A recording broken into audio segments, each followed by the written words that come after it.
Kahit holiday ngayong araw ay hindi ganun karami mga turista na nagtungo dito sa La Trinidad sa Benguet. Ramdam nga yan ng mga magsasaka sa strawberry farm maging ng mga nagtitinda ng mga pasalubong item. Halos 2 linggo na raw nakakaunti ang mga turista. Aminado ang lokal na pamahalaan na nabawasan talaga ang bilang ng mga turista na epekto raw ng mahal na presyo ng mga produktong petrolyo.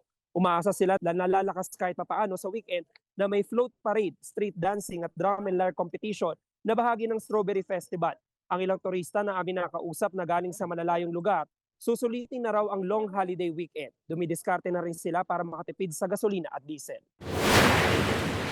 Nag-carpooling po kami papuntang Baguio. Sa Pasalubong. pasalubong, instead na 1 kilo ang strawberry, half kilo na lang. Bali, nag-ambaga kami sa gasolina, tapos sa food, sa ginawa namin, nagdala na lang kami sa transit ng mga pagkain na pwede namin dalhin at doon na namin sila niluto.